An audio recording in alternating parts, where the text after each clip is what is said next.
Capítulo 50. Los sentimientos se tornan cada vez más confusos, y la naturaleza cede a los deseos. El espíritu cae en un mar de confusiones, y la mente se ve obligada a enfrentarse a los demonios. Es conveniente barrer con frecuencia los suelos de la mente, y hacer desaparecer de ella el polvo de los sentimientos. Hay que evitar, ante todo, que desaparezca de nosotros la imagen de Buda. Solo a quien es puro le es dado hablar de las fuentes primeras. Para poder respirar con libertad en Chaucher, es necesario apagar la vela de la naturaleza, y mantener a raya la fogosidad del caballo y el mono. Únicamente quien se dedica a ello día y noche, puede alcanzar la perfección. Estos versos forman parte de un poema Tzu, titulado Nankouche, que describe cómo escapó el monje Tang de la trampa de hielo del río que llega hasta el cielo, y cómo logró atravesarlo a lomos de una tortuga blanca. Una vez conseguido su propósito, los 4 monjes salieron, como ya queda dicho, al camino principal, y prosiguieron su marcha hacia el oeste. Era bien entrado el invierno, y vieron veladas por la neblina, las siluetas de los bosques y las moles de las cordilleras que se asomaban a una red de arroyos y torrentes. No tardaron de esa forma, en toparse con una montaña enorme que les cerraba el paso. El camino se había tornado para entonces extremadamente estrecho. Era claro, por lo abrupto de los riscos que se veían un poco más adelante, que ningún caballo podría trasponer jamás aquella empinada montaña. Tripitaka tiró al punto de las riendas y llamó a sus discípulos. ¿Qué queréis decirnos, maestro?, preguntó el peregrino, seguido a la carrera por Bachie y el Bonzo Sa. ¿Habéis visto la altura de esa montaña que se alza ante nosotros?, volvió a preguntar el monje Tang. Debe de estar infectada de tigres, lobos y toda clase de bestias dispuestas a caer sobre nosotros. Os aconsejo, por tanto, que extreméis cuanto podáis la precaución. No os preocupéis, maestro, trató de tranquilizarle el peregrino. Estamos unidos como si fuéramos un solo hombre, para luchar por lo justo y lo auténtico. Os prometemos hacer cuanto esté de nuestra parte para destruir a todos los monstruos con los que nos topemos. De los tigres y lobos no hay por qué tener miedo. Tripitaka se sintió más tranquilo al oír eso, y espoleó el caballo para que iniciara la ascensión. No tardaron en comprobar que el maestro no se había equivocado. La marcha se hizo en extremo penosa. La altura de la montaña era tal, que alcanzaba el mismísimo cielo, bloqueando como una torre inmensa el libre deambular de las nubes. Los riscos eran igualmente imponentes, pareciéndose a veces a feroces tigres sentados. De vez en cuando se veían pinos centenarios que recordaban dragones volando. Escondido entre las peñas, un pájaro cantaba una bellísima canción.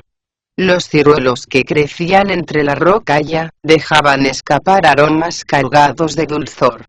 El tronar de los torrentes se oía lejano, como un eco del asalto que las nubes efectuaban contra la cumbre.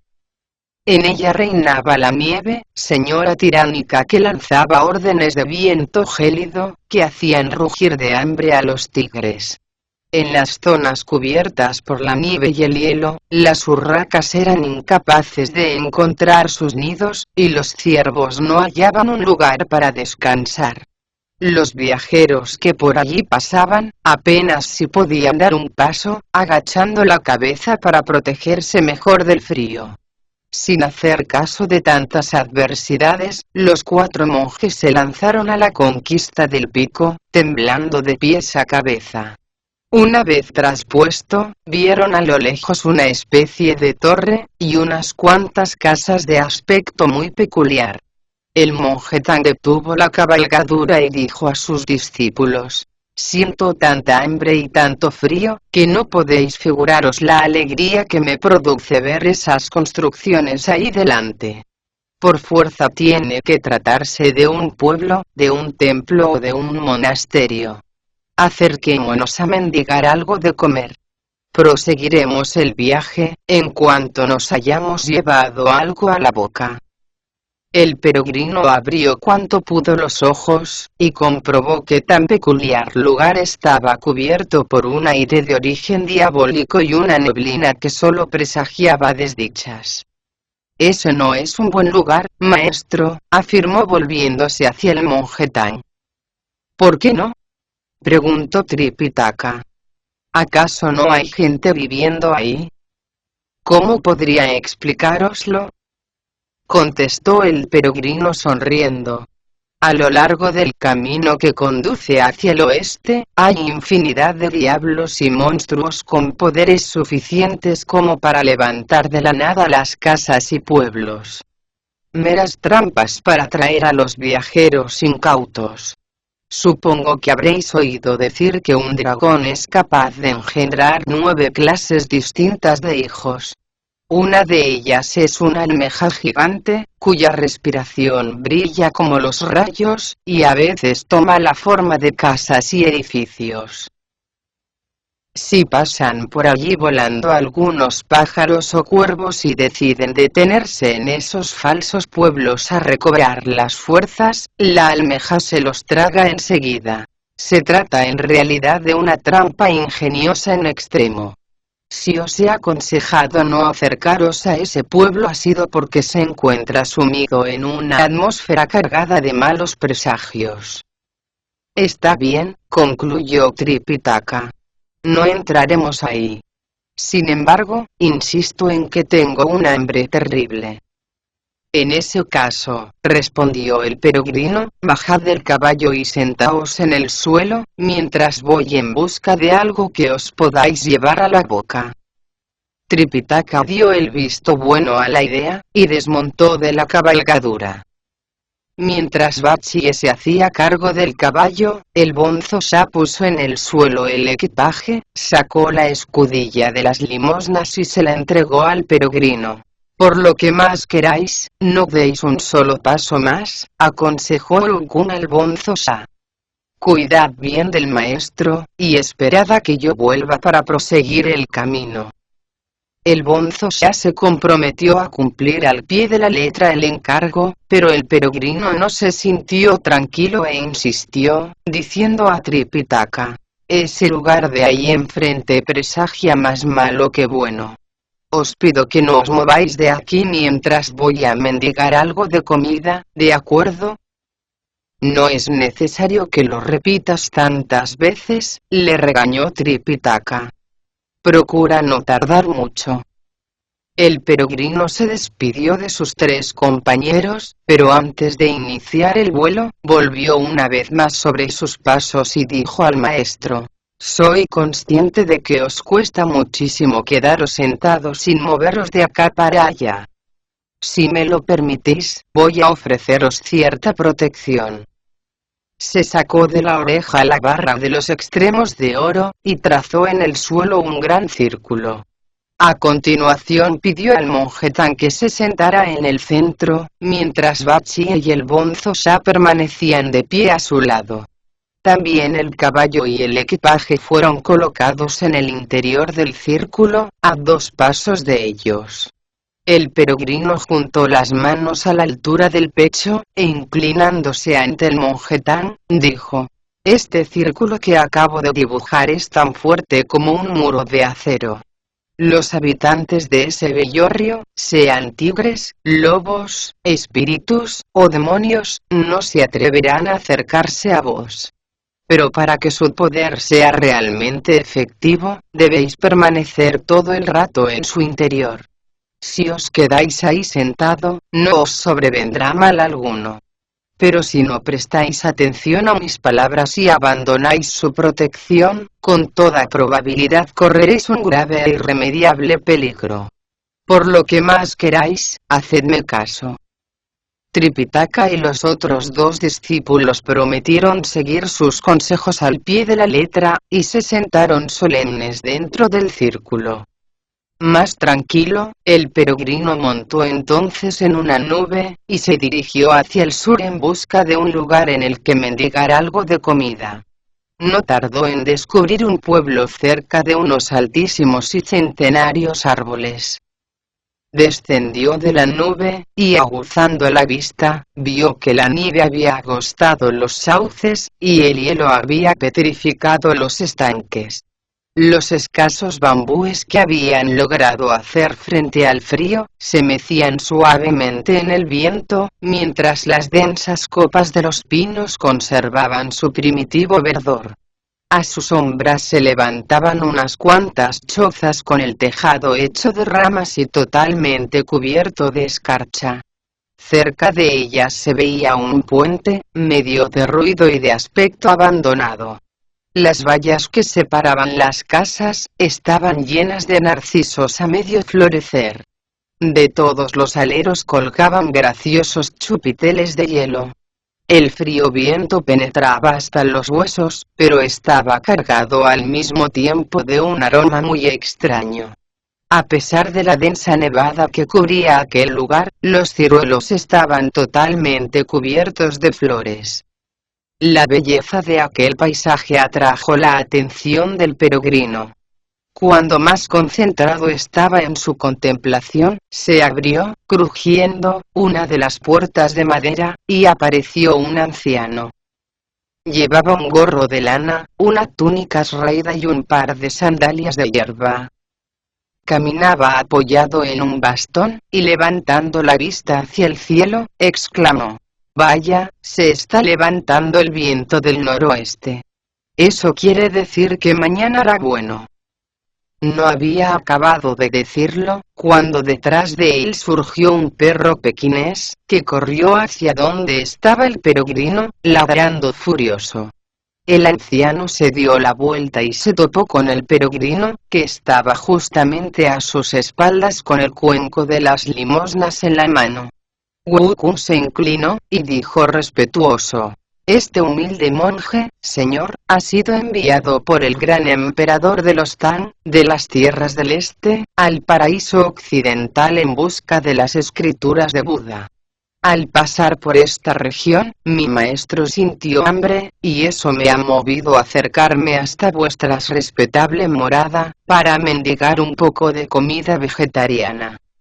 El anciano sacudió la cabeza, y tras golpear varias veces el suelo con un bastón, contestó: «Me parece que os habéis equivocado de camino».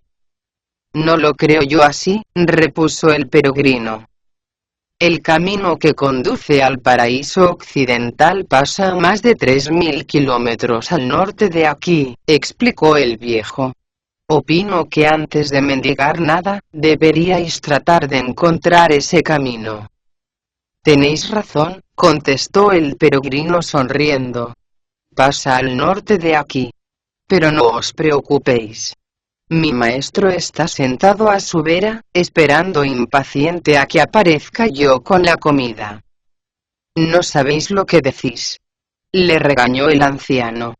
«Si es verdad que vuestro maestro está esperándoos para comer, muy bien se puede morir de hambre, porque para recorrer una distancia de 1000 kilómetros se precisan 6 o 7 días de continuo caminar. Y eso siendo un viajero experimentado. La vuelta os llevará otro tanto por lo menos. ¿Pensáis sinceramente que vuestro maestro puede aguantar 15 días sin probar bocado?» «A decir verdad», explicó el peregrino soltando la carcajada, «no hace ni media hora que me he despedido de mi maestro. De hecho, llegar hasta aquí me ha llevado el tiempo justo para tomar una taza de té. En cuanto consiga la comida, regresaré a su lado a la misma velocidad, y podrá comer tranquilamente lo que le dé». Al oír eso, el anciano se asustó mucho, y se dijo temblando: «Por fuerza, este monstruo tiene que ser un fantasma». Y dándose la vuelta, corrió hacia la casa. Pero el peregrino logró agarrarle y le preguntó: ¿Se puede saber a dónde vais? Si tenéis algo de comer, os suplico que me lo deis cuanto antes en limosna. No, no, replicó el anciano sacudiendo la cabeza. No puedo daros nada. Id a mendigar a otra familia. No sois muy considerado que digamos, repuso el peregrino. Vos mismo acabáis de decir que de aquí al camino que conduce hacia el oeste hay más de 1000 kilómetros. Si me obligáis a acudir a otra puerta, me veré obligado a recorrer otros 1000 kilómetros, y entonces es muy posible que mi maestro se muera de verdad de hambre. Mi familia, explicó el anciano, está compuesta por 6 o 7 miembros, y acabamos de poner a cocer alrededor de 3 kilos de arroz. No debe de estar todavía cocido, pero aún así, os suplico que vayáis a otra parte a mendigar algo de comer. Los antiguos solían decir, afirmó el peregrino, que no es lo mismo sentarse en una casa, que ir a visitar 3. Así que me quedaré aquí descansando hasta que el arroz esté listo. Al ver lo persistente que era el peregrino, el anciano se puso furioso. Cogió el bastón y empezó a golpear con él al peregrino. Sin alterarse lo más mínimo, este dejó que el anciano le golpeara en la cabeza 7 u 8 veces seguidas. Mirándolo bien, para él eso era como si alguien le estuviera rascando la calva. «¡Qué dura tiene la cabeza este monje!», exclamó el anciano, sorprendido. «En verdad, es a prueba de golpes». «Podéis pegarme cuanto queráis», dijo el peregrino sonriendo. «Pero haríais bien en recordar el número de golpes, porque cada uno os va a costar una medida de arroz. Así que tomaos vuestro tiempo y contad bien». El anciano dejó caer el bastón y se metió en casa corriendo y gritando como un loco. «¡Un fantasma! ¡Un fantasma!». Los que vivían en aquella casa se pusieron a temblar de miedo y cerraron a toda prisa las puertas y ventanas. Al ver la rapidez con que habían obrado, el peregrino se dijo. Ese vejestorio confesó que acababan de lavar el arroz y que lo habían puesto a cocer en una cazuela. Me pregunto si será verdad. Como bien afirma el proverbio, los taoístas mendigan a los ricos, y los budistas, a los tontos. Creo que voy a entrar a echar un vistazo. Hizo un gesto mágico con los dedos, y al instante se tornó invisible. No le costó de esa forma llegarse hasta la cocina. Había, en efecto, un caldero al fuego, lleno de arroz hasta la mitad. Metió en él el cuenco de las limosnas, y lo sacó repleto de comida. Cumplido el propósito que hasta allí le había llevado, volvió a montarse en una nube y regresó al lado de su maestro. Mientras ocurría lo que acabamos de relatar, el monje Tang se mostraba cada vez más impaciente por la tardanza del peregrino. Al ver que no aparecía, preguntó con cierto desprecio. ¿Dónde habrá ido a mendigar arroz ese mono? ¿Quién puede saberlo?, exclamó Bachi en el mismo tono. Seguro que se lo está pasando en grande, en el lugar al que ha ido a mendigar la comida, mientras que nosotros tenemos que estar aquí encerrados, como si fuéramos vulgares prisioneros.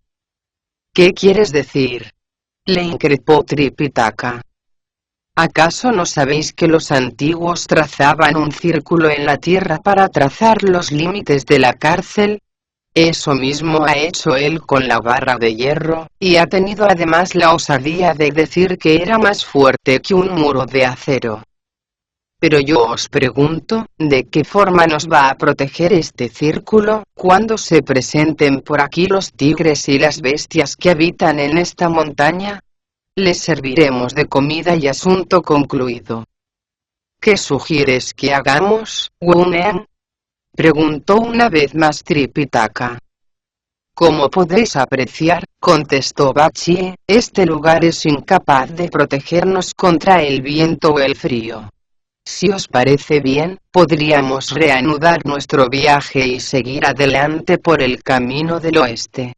En caso de que Okun logre encontrar algo de comida, regresará a toda prisa a lomos de una nube, alcanzándonos en un abrir y cerrar de ojos. Entonces nos detendremos y comeremos lo que le hayan dado. Si seguimos aquí sentados, se nos congelarán los pies. La mala fortuna de Tripitaka quiso que prestara atención a aquellas palabras. Se puso de parte del idiota, y abandonaron el círculo casi al mismo tiempo. Bachie tomó de las riendas al caballo, mientras el bonzo ya se hacía cargo del equipaje. El maestro ni siquiera se preocupó de montar en su cabalgadura. Siguiendo el camino, llegaron a la torre y comprobaron que estaba orientada hacia el sur. Frente a la puerta había un muro de ladrillos pintados, que enlazaba con otra entrada más pequeña adornada con esculturas de periquitos boca abajo, pintados en 5 colores. La puerta estaba medio abierta. Bachie ató el caballo a un cilindro de piedra, y el bonzo ya dejó caer el equipaje en el suelo. Tripitaka, como era muy sensible al viento frío, se sentó en el umbral. Esta tiene que ser por fuerza la mansión de algún general o de algún noble, comentó Bachie dirigiéndose al maestro. Si no vemos a nadie por aquí, es porque todos deben de estar calentándose dentro. Quedaos aquí mientras yo voy a echar un vistazo. Ten cuidado y pórtate con cortesía, le aconsejó el monje Tang. Podéis estar tranquilo, contestó Bachie. Después de mi conversión y de haber abrazado el Zen, me he vuelto bastante educado. No soy como esos estúpidos que viven en los pueblos. Dicho eso, el idiota se ató el tridente a la cintura, se estiró la túnica de seda azul lo mejor que pudo, y entró en la torre con andares distinguidos en extremo. Ante él se abrían 3 salones amplísimos con las cortinas levantadas. Todo estaba sumido en un silencio total, y no se veía ningún rastro de presencia humana. Los muebles y los enseres propios de una casa se habían desvanecido como por encanto. Una vez traspuestos los biombos, se adentró por un largo pasillo, que conducía a una construcción de 2 pisos. Las ventanas del de arriba estaban medio abiertas y permitían entrever unas cortinas de seda amarilla. La gente que aquí mora, se dijo el idiota, debe de tener tal miedo al frío, que se pasa la mayor parte del día durmiendo. Sin pensar para nada en los buenos modales, el idiota subió en 2 zancadas al piso de arriba. Descorrió las cortinas, para ver mejor, y casi no se cae al suelo del susto. Encima de una cama de marfil descansaba un esqueleto, de un blanco pálido. La calavera era tan grande como una jarra, y los huesos de las piernas, rectos como pértigas, medían más de 1,5 metros de largo. En cuanto se hubo calmado, el idiota no pudo evitar que las lágrimas le corrieran libremente por las mejillas. Sin dejar de suspirar ni de sacudir la cabeza, dijo al esqueleto. Me pregunto si eres lo que queda de un mariscal de una nación antaño poderosa, o un general de un reino ya olvidado. Fuiste un héroe al que solo guiaban las ansias de victoria y ahora te has convertido en un simple montón de huesos. Tus mujeres y tus hijos se han alejado de ti. Nadie ha quedado para servirte. Tus antiguos soldados ya no queman incienso en tu honor. Qué pena de haberte abandonado hasta por tu propia carne. A esto han conducido tus ansias de poder. Mientras Bachie se lamentaba de esta forma, creyó ver detrás de las cortinas el tímido palpitar de una luz, y pensó, creo que me he equivocado. A pesar de las apariencias, alguien ha debido de quedarse para quemar incienso de vez en cuando. se dirigió a toda prisa hacia las cortinas y descubrió que los rayos de luz provenían, en realidad, de detrás de unos biombos que había en una habitación adyacente. Tras los biombos se escondía una mesa lacada, sobre la que descansaban varios ornamentos de seda profusamente bordados. El idiota los cogió uno a uno, y vio que en total habían 3. Sin encomendarse a nadie, los cogió y los bajó al piso de abajo. Recorrió con rápidos pasos los salones, y volvió a salir al aire libre, donde informó a su maestro. Ahí dentro no hay ni rastro de alguien vivo. Por lo que he podido averiguar, se trata en realidad de la mansión de un muerto. He llegado hasta lo alto de la torre y solo he visto un esqueleto y unas cuantas cortinas amarillas. En una habitación contigua he hallado estos 3 ornamentos de seda y los he cogido para que los veáis. Estoy convencido de que van a traernos suerte. Por lo menos, ya que está refrescando, nos servirán para abrigarnos.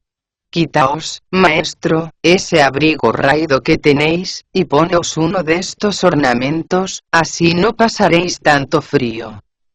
No, no, exclamó Tripitaka rechazándolos. El libro de la ley dice claramente que coger cosas que no nos pertenecen, bien sea a escondidas o a las claras, es propio de ladrones. Si alguien descubriera lo que acabas de hacer, podríamos muy bien ser denunciados a las autoridades como bandidos. Así que coge esos ornamentos y vuelve a colocarlos donde los encontraste. Nos quedaremos aquí sentados, resguardándonos del frío. Cuando vuelva Urukun reanudaremos la marcha. Los que hemos renunciado a la familia no deberíamos dar tanta importancia a las cosas que no la tienen. Os prometo que por aquí cerca no hay ni una sola persona, insistió Bachie. Hasta los perros y las gallinas desconocen que estamos aquí. ¿Quién va a atreverse a acusarnos de nada, si solo nosotros estamos al tanto de lo que acabamos de hacer? No hay ningún testigo. Es como si hubiéramos encontrado estos ornamentos a lo largo del camino. ¿A qué viene eso de coger cosas a escondidas o a las claras? ¡Qué estúpida es tu manera de razonar!, sentenció Tripitaka. Aunque los hombres no estén al tanto de tus actos, ¿crees que van a pasar desapercibidos para el cielo? Yuandi dejó escrito: aunque alguien actúe en contra de su conciencia en un lugar secreto, Dios se entera de todo, porque sus ojos son tan luminosos como el rayo. Devuelve inmediatamente esos ornamentos. No está bien ansiar lo que no nos pertenece. El idiota no quiso dejarse convencer. Soltó la carcajada y dijo al monje con cierto desprecio: desde que he tomado la condición humana, me he puesto muchos vestidos, pero ninguno de tanto valor como estos. Si vos no queréis probároslos, dejádmelo hacer por lo menos a mí. Voy a probarme a ver si me calienta un poco la espalda. Cuando llegue Ukun, me lo quitaré y lo devolveré a su sitio, antes de reanudar la marcha. Vistas así las cosas, concluyó el Bonzo Sa, creo que también yo voy a probarme uno. Los dos se quitaron las túnicas y se pusieron los ornamentos.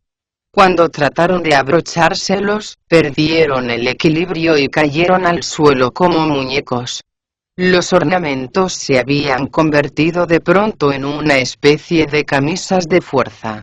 Los dos monjes sintieron, de hecho, como una fuerza irresistible les retorcía hacia atrás los brazos, atándoselos fuertemente a la espalda. Tripitaka los regañó con dureza, pero comprendiendo que estaban en peligro, se acercó a ayudarlos. De nada sirvieron sus esfuerzos. No había manera de arrancarles aquellos ornamentos. El alboroto que produjeron era tan intenso, que terminaron alertando a un monstruo. La torre era, en realidad, un invento suyo para atraer y atrapar gente. Al oír desde la caverna las voces de angustia que proferían los monjes, salió a ver lo que pasaba y comprobó satisfecho que había atrapado a 2 nuevas víctimas. Llamó a continuación a los diablillos que le asistían, y estos cargaron con la torre y las demás construcciones, como si fueran un simple decorado. También el monje Tan, el caballo y el equipaje fueron atrapados y conducidos al interior de la caverna, en compañía de Bachie y el bonzo Sa. El monstruo había tomado asiento en un lugar destacado, hacia el que fue conducido el monje Tan. ¿De qué lugar eres para atreverte a robar sin más mis ornamentos?, le preguntó el monstruo, una vez que se hubo encontrado de hinojos ante él. Este humilde monje, confesó el monje Tan sollozando, es un enviado del gran emperador de los Tan, de las tierras del este, para hacerse con las escrituras del paraíso occidental. Al pasar por aquí, empecé a sentir hambre, y ordené al más antiguo de mis discípulos que fuera en busca de un poco de comida. Antes de partir, nos sugirió que nos quedáramos sentados en la montaña, y he de confesar que, si le hubiéramos hecho caso, jamás habríamos puesto el pie en vuestra corte de inmortales, tratando de encontrar abrigo contra el viento. Estos 2 discípulos míos cedieron a la avaricia, y trataron de quedarse con vuestras prendas. De nada sirvieron mis consejos, instándoles a volver a ponerlas en el lugar del que las habían tomado. Querían calentarse un poco el cuerpo, y su desobediencia les hizo caer en las garras del gran rey.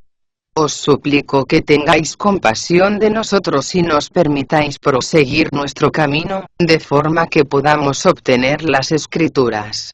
Si accedéis a mi ruego, os estaremos eternamente agradecidos y hablaremos a nuestro Señor de vuestra amabilidad, en cuanto hayamos regresado a las tierras del este. He oído decir, comentó el monstruo sonriendo con picardía, que si alguien toma un pequeño trocito de carne del monje Tan, las canas se le tornarán negras y le saldrán todos los dientes que haya perdido. Me ha cabido hoy la enorme fortuna de recibiros en mi casa, sin haberos invitado de antemano. ¿Cómo queréis que os perdone la vida? Me gustaría, sin embargo, que me dijeras el nombre de tu discípulo más antiguo, y el del lugar al que ha ido a mendigar algo de comida. Nuestro hermano mayor, respondió Bachie en tono altanero, no es otro que San Wukong, el gran sabio, socia del cielo, que sumió las alturas, hace aproximadamente 500 años, en una terrible confusión.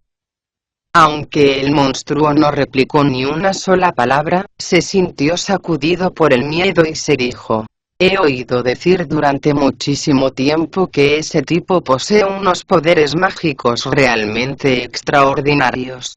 Lo que menos me esperaba es que fuera a enfrentarme a él en una situación como esta.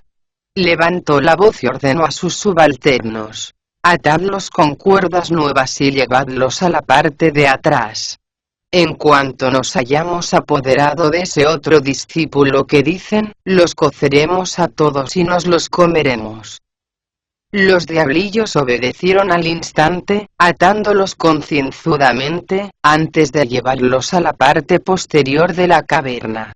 El caballo, por su parte, fue encerrado en los establos, y el equipaje, metido en una especie de almacén. Después todos los moradores de la caverna afilaron sus armas y se dispusieron a esperar la aparición del peregrino. Cuando por fin regresó Wukong al punto de la montaña en que había dejado al monje Tan y a los demás, se encontró con que no había nadie. Todos se habían ido. El círculo que había trazado con la barra de hierro continuaba siendo visible, pero dentro de él no se encontraba ni el caballo. Preocupado, volvió la vista hacia la torre y las otras construcciones y comprobó que también ellas habían desaparecido. En el lugar que antes ocupaban, solo había unas rocas de formas muy raras. «Eso es», exclamó el peregrino, descorazonado. Por fuerza han tenido que caer en el peligro que les auguré. Siguiendo las huellas del caballo, recorrió 5 o 6 kilómetros del camino que conducía hacia el oeste, sin encontrar ninguna señal más de sus hermanos.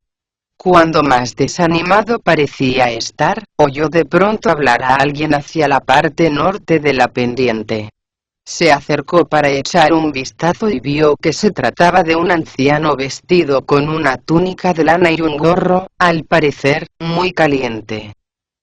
Calzaba unas botas casi nuevas de cuero y se apoyaba en un bastón con una empuñadura que semejaba la cabeza de un dragón. Le seguía un criado muy joven. El anciano portaba también una ramita de ciruelo cubierta de capullos y, mientras caminaba, musitaba una especie de canción. El peregrino dejó en el suelo el cuenco de las limosnas, e inclinándose ante el viejo, dijo respetuoso: «Este humilde clérigo tiene el placer de saludaros». «¿De dónde venís?», preguntó el anciano devolviéndole el saludo. «De la tierra del este», contestó el peregrino, «y nos dirigimos al paraíso occidental en busca de las escrituras de Buda. Somos en total 4 los monjes que hemos emprendido tan alta empresa. Puesto que mi maestro llevaba varios días sin comer, partí en busca de un poco de comida vegetariana. Le aconsejé que se sentara en un recodo de la montaña y me esperara allí sin moverse, pero cuando regresé, tanto él como mis otros 2 hermanos habían desaparecido. No sé, pues, qué camino han podido tomar. ¿Puedo preguntaros si los habéis visto?». «¿Tenía uno de ellos un hocico muy largo y unas orejas grandes?», inquirió a su vez el anciano. «Sí, sí», contestó el peregrino a toda prisa. Poseía otro un aspecto sombrío e iba tirando de un caballo, a cuyos lomos viajaba un monje de rostro pálido y aspecto fornido. Volvió a preguntar el anciano. «Sí, sí», repitió el peregrino. «Os habéis equivocado de camino», sentenció entonces el anciano. «Te aconsejo que no pierdas el tiempo buscándolos y huyas enseguida, si quieres salvar la vida». «El del rostro pálido es mi maestro», explicó el peregrino, «y los otros 2, mis hermanos. A todos nos une nuestro afán por llegar al oeste y conseguir las escrituras. ¿Cómo voy a renunciar a encontrarlos?». «Hace algunos años», relató el anciano, «pasé por esta región y sé que el camino que han tomado los ha llevado directamente a las fauces de un monstruo terrible. Decidme de qué monstruo se trata y dónde vive, para que pueda ir a buscarlos allí», suplicó el peregrino. «Esta», contestó el anciano, «es la montaña del yelmo de oro, y en ella se halla enclavada la caverna del mismo nombre, propiedad del gran rey Búfalo Unicornio. Posee infinidad de poderes mágicos, y es un maestro consumado de las artes marciales. Es muy posible que tus compañeros hayan perdido ya la vida, por lo que opino que debes renunciar a encontrarlos, si quieres escapar a la muerte. No vayas, por favor. No es que quiera decidir por ti, entiéndeme. Lo único que ocurre es que no me gustaría verte muerto. Ahora bien, la última palabra la tienes tú». «Os agradezco vuestro interés», replicó el peregrino inclinándose una vez tras otra, «pero no puedo renunciar a esa búsqueda». Se dispuso entonces a repartir con el anciano el arroz que acababa de tomar del pueblo del sur, pero este echó a un lado el cuenco de las limosnas con su bastón. Después tanto él como el criado se echaron rostro en tierra y, tras revelar su auténtica identidad, comenzaron a golpear el suelo con la frente, al tiempo que decían: «No nos atrevemos a ocultaros nada, gran sabio. En realidad no somos más que el dios de la montaña y el espíritu local de esta región, que hemos corrido a daros la bienvenida, en cuanto nos hemos enterado de vuestra llegada». Permitid que cuidemos de vuestro cuenco de arroz, mientras desplegáis vuestro extraordinario poder. Se lo ofreceremos al monje Tan, cuando lo hayáis liberado, y así comprenderá el cariño y el respeto que le profesáis. Debería moleros a palos, espíritus ignorantes. Bramó enfurecido el peregrino. ¿Por qué no acudisteis antes a darme la bienvenida, si sabíais que llevaba aquí yo que sé la de tiempo? ¿Queréis explicarme, además, por qué habéis echado mano de unos disfraces tan vulgares?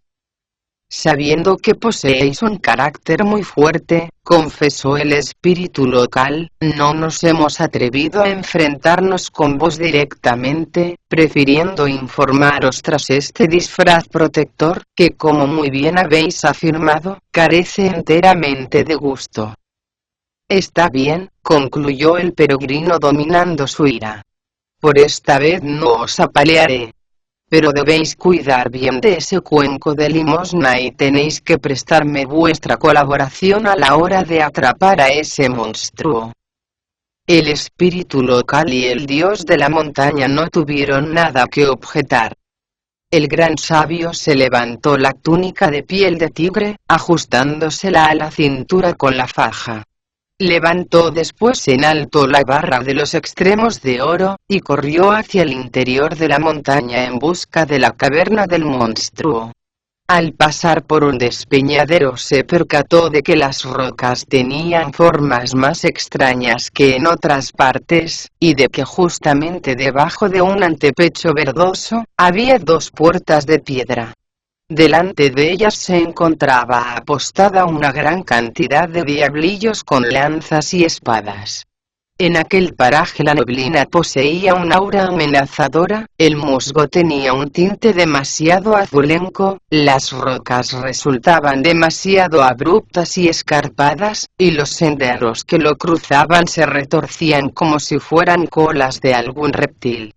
Pese a todo, los simios no dejaban de gritar, los pájaros cantaban sin interrupción y los fénix bailaban en parejas, como si se encontraran en Penín.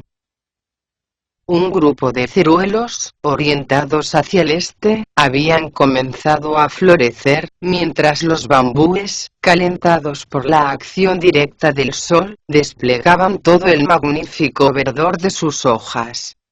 La nieve se apilaba en el fondo de los desfiladeros, como si fuera polvo, helando el agua de los arroyos. A lo lejos se veían dos bosquecillos de pinos y cedros de más de 1000 años, apreciándose en la cercanía la presencia de varios ramilletes de té rojizo. Sin prestar mayor atención a la belleza del paisaje, el gran sabio se llegó hasta las puertas de la caverna, y levantando la voz, gritó furioso: «Diablillos, entrad inmediatamente en la caverna, e informad a vuestro señor, que acaba de llegar Sanwoo-kun, el gran sabio, socia del cielo y discípulo del monje santo procedente de la corte de los Tang. Decidle, además, que si quiere que todos vosotros continuéis con vida, debe poner inmediatamente en libertad a mi maestro».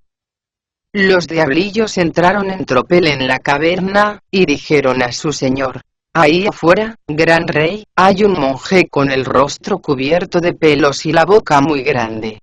Se hace llamar Sanwoo-kun, el gran sabio, socia del cielo, y exige la inmediata puesta en libertad de su maestro». «Ya está por fin aquí», exclamó el monstruo, visiblemente satisfecho. «Tras abandonar mi antiguo palacio y descender a la tierra, nunca he tenido la menor oportunidad de practicar las artes marciales. He aquí que, por fin, puedo enfrentarme a alguien digno de mi pericia». Ordenó que le trajeran sus armas, y al punto todos los diablillos se pusieron a gritar enardecidos. Casi de inmediato, sacaron una lanza de más de 4 metros de largo, y se la entregaron a su señor. El monstruo levantó la voz y gritó: «Todos debéis seguir mis órdenes. El que avance será recompensado, y el que retroceda será por el contrario ajusticiado». Todos los diablillos prometieron someterse de buen grado a sus órdenes. Satisfecho de su bravura, la bestia salió a la puerta de su mansión y preguntó en tono arrogante: ¿Quién es ese tal Sanoo-kun? El peregrino estudió con atención al monstruo, y vio que era feroz en extremo. Su fealdad no le iba a la zaga. Poseía un único cuerno muy mellado, un par de ojos brillantes en extremo, una piel rugosa y áspera que formaba un pliegue horroroso en la zona de la cabeza, y una masa de carne oscura brillante debajo de las orejas. Por si esto fuera poco, su lengua era tan larga que podía muy bien lamerse con ella las narices. En su enorme boca albergaba unos dientes excesivamente amarillentos. Su piel estaba cubierta de una extraña tonalidad azul, y sus tendones poseían la dureza y resistencia del acero. Parecía un rinoceronte o un buey, aunque ni podía iluminar las aguas ni arar los campos. A pesar de ser capaz de sacudir el cielo y la tierra con su fuerza, era totalmente inservible para la agricultura. En sus manos, azuladas y surcadas por una tupida red de tendones oscuros, sostenía con firmeza la lanza de acero. Con solo verle y percatarse de su fiereza, se comprendía por qué era llamado el gran búfalo unicornio. «Aquí está tu antepasado San», dijo el peregrino acercándose a él. «Si dejas en libertad a mi maestro, no te ocurrirá nada. De lo contrario, caerás muerto antes de que puedas escoger el lugar de tu tumba». «Cuidado que eres bocazas», bramó a su vez la bestia. «¿Quieres explicarme qué clase de poderes tienes tú, para atreverte a hablarme así? Bestia maldita. Eres tú, al parecer, el único que desconoce los poderes del rey de los monos», replicó el peregrino con arrogancia.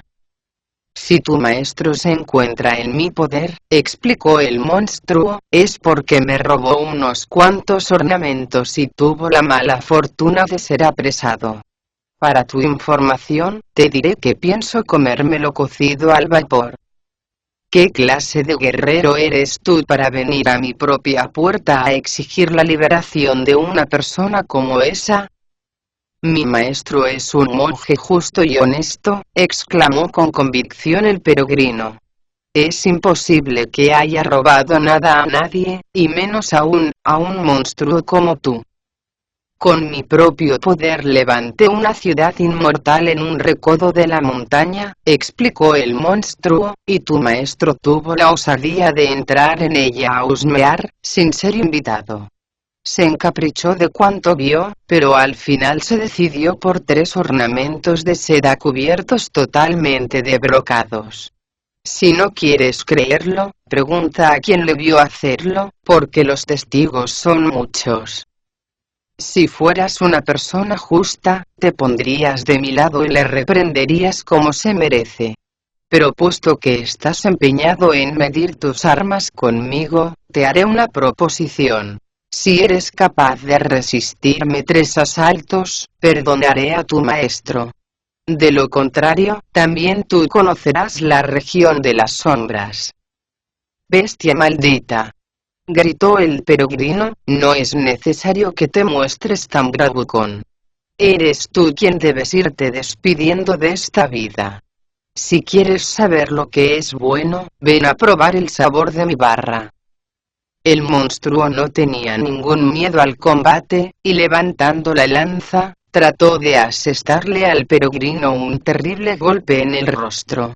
Dio así comienzo a un extraordinario combate. Cuando la barra de los extremos de oro se elevaba por los aires, su brillo recordaba el de las serpientes de luz de los rayos. Los movimientos de la lanza estriada, por otra parte, traían a la mente los de un dragón a punto de abandonar la negrura del océano. Los diablillos enardecían a los luchadores con el batir de sus tambores, desplegados en orden de batalla frente a las puertas de la caverna. El gran sabio solo confiaba en su poder para hacer frente a tan aguerridos enemigos, avanzando y retrocediendo con inigualable pericia. Frente a él tenía una lanza siempre alerta y cargada de la fuerza de la espiritualidad, pero la barra de hierro no le iba a la zaga. Eran dos héroes los que se enfrentaban en un combate singular. El monstruo vomitaba una especie de vapor rojizo que ascendía en volutas con amenazas de tormenta. Los ojos del gran sabio, por su parte, lanzaban rayos que recordaban bordados imposibles realizados en las nubes. Tan terrible combate jamás se hubiera producido, si el gran monje Tang no hubiera sido sometido a una prueba en verdad insoportable. Más de 30 veces midieron los dos contendientes sus armas, sin que se alcanzara una decisión definitiva. Al comprobar el monstruo la perfección de Wukong en el manejo de la barra, a lo largo de todo el combate no había cometido de hecho la menor equivocación, exclamó saltando de alegría. ¡Qué mono más extraordinario! En verdad no le faltan cualidades para sumir los cielos en una confusión total. El gran sabio estaba igualmente sorprendido de la forma como blandía la lanza, esquivando todos los golpes con una pericia que no había visto en nadie más. ¡Qué espíritu más fantástico!, exclamó también él. Este monstruo tiene poderes hasta para robar el elixir. Y continuaron luchando durante más de 20 asaltos seguidos. El monstruo volvió entonces la punta de su lanza al suelo, y ordenó a los diablillos que entraran en acción. Blandiendo cimitarras, espadas, porras y lanzas, se lanzaron al ataque, no tardando en rodear completamente al gran sabio. Sin alterarse lo más mínimo, el peregrino no dejaba de gritar: «¡Bienvenidos! Esto es precisamente lo que estaba deseando». Con inimitable pericia detuvo cuantos golpes le llovían por delante, por detrás, por el este y por el oeste, pero los diablillos no cejaron en su empeño. Cansado de tanto guerrear, el peregrino lanzó la barra al aire, al tiempo que gritaba: «¡Transfórmate!». Y al instante se convirtió en cientos y miles de otras barras idénticas, que se volvieron contra los diablillos como si de culebras voladoras se tratara. Al verlo, los monstruos se pusieron a temblar de espanto, y cubriéndose el cuello y la cabeza lo mejor que pudieron, huyeron al interior de la caverna. Solo el gran rey permaneció firme en su puesto. «Se nota que eres demasiado atrevido», dijo la bestia sonriendo despectiva. «Pero te aconsejo que prestes atención a este pequeño truco». Sacó de la manga una especie de escama blanca y brillante, y lanzándola hacia lo alto, gritó: «¡Ataca!». Todas las barras de hierro se convirtieron en una sola, que, a su vez, fue absorbida por la corona. De esta forma, el gran sabio se quedó con las manos totalmente vacías, viéndose obligado a dar un salto desesperado para poder salvar la vida. El monstruo regresó victorioso a su caverna, mientras que el peregrino, avergonzado, no sabía qué camino tomar. Es claro que el Tao puede alcanzar 1 metro de altura, pero los monstruos le aventajan por 10. Quien pierde el rumbo de su naturaleza, se ve sumido en una confusión absoluta y es incapaz de llevar a término sus propósitos. Apiadaos del Dharma que no tiene dónde asentarse. Todas sus decisiones están marcadas por el error. No sabemos de momento en qué terminó todo este asunto. El que desee averiguarlo, tendrá que escuchar con atención las explicaciones que se ofrecen en el capítulo siguiente.